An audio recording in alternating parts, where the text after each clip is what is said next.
in the mainstream. They're not there. There's a few fringe wackos like me and a bunch of people I see here. But these people that get revered all across the country as being these great heroes of the American Revolution, the people who cheer for them do not believe what those men believed in. They believed in something called unalienable rights. That means you have a right to do something. If the law says you can't do it, you still have the right to do it. If the government says you can't do it, you still have the right to do it. Unalienable means nothing anyone in the world can do takes away your right to do that. Now, they can infringe on that right, which they do on a regular basis. They can stomp on you and they can hurt you and they can punish you. But it will never be legitimate. And nobody should ever bow. Sorry, I hear thunder here. It's fake thunder, don't worry. That nobody should ever bow to someone who says, well, no, we had these elections and these processes and this and that and the other thing. Now I have the right to infringe on this and that and the other thing. Nothing gives them the right. That's what unalienable means. But Americans, by and large, do not believe that. Now, some people, every once in a while, will say, well, it was really oppressive back in 1776, and we're just not quite to that point yet.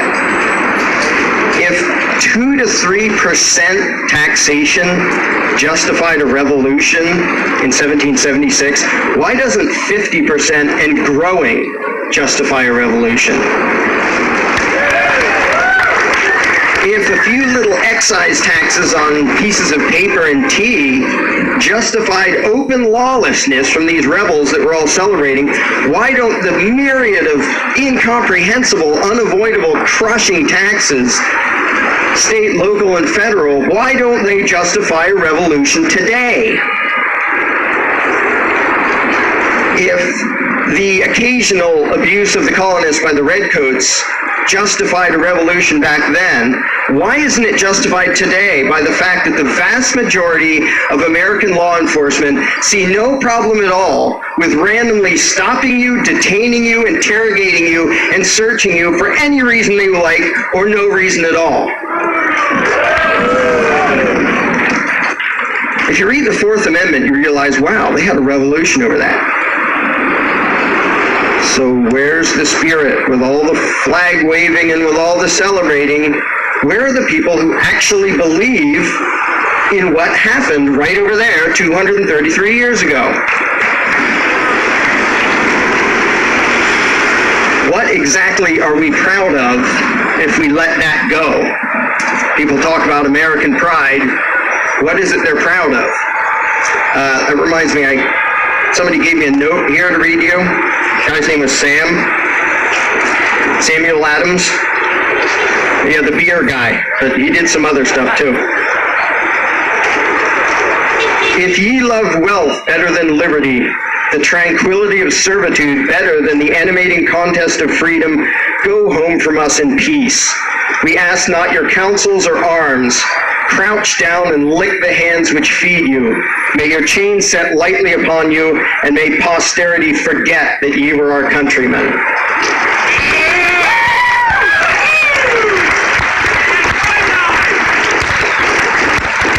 So what happened? Why did this nation lose its ability to say, you're not the boss of me? Even among people who say we're the most ardent supporters of freedom, if you say, are you willing to break the law? They say, no, I would never do that. In other words, you're ardent advocates of freedom as long as the tyrants give their permission. That's not being advocates of freedom. In Lexington, what happened when the troops said, lay down your guns? Did they say, can't we keep them pretty, please? Okay, here you go. No, they said no. Where are the Americans capable of saying no? I'm not talking about voting and whining to your congressman. I'm talking about resistance. And I know even hearing about this makes a lot of people very uncomfortable because the American people do not believe what the Founding Fathers believed. problem is we have been trained for years and years and years to measure our worth based on how well we obey authority. Not on how we treat other people, not on what we produce, on how well we obey authority. Consider the example of the phrase, law-abiding taxpayer. People use that constantly, and what they mean when they say, I'm a law-abiding taxpayer, is, I'm a good person. Okay, but what does law-abiding taxpayer actually mean? Well, the law-abiding means you do what the politicians tell you. Now, as much as we revere the law, and we talk about those nasty lawbreakers and those great law-abiding citizens, and we talk as if the law is some proclamation from on high, we know who writes them. They're a bunch of liars and crooks. Does anybody not know that the politicians are a bunch of liars and crooks? So why is it that when they say you have to do this, you're not allowed to do that, we call it law and we bow to it like it came down from on high? It's the commands of crooks, but we have been trained to view it as the measure of whether we are good people. Let's consider a few examples. Nazi Germany. Nazi Germany had a whole lot of law-abiding taxpayers who went along with the agenda of the Third Reich and who funded it. Were they the good guys? Nope. The good guys in Nazi Germany were the criminals. The people who said, what you're doing is illegal. I will disobey your laws and I will not pay your taxes. Same thing under Stalin. Mao, Pol Pot, Castro, you can go right down the list. It's a really long list. The good people were not the people who were law-abiding taxpayers. The good people were the people who said, I am not going to help those people wearing the label of government to oppress and injure and murder my fellow man. If they call that law, I am proud to be a criminal.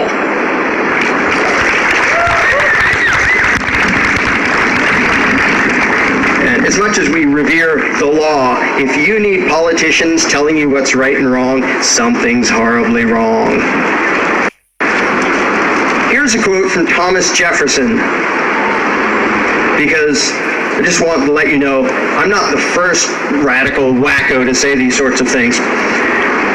Rightful liberty is unobstructed action according to our will within limits drawn around us by the equal rights of others. I do not add within the limits of the law, because law is often but the tyrant's will, and always so when it violates the rights of the individual.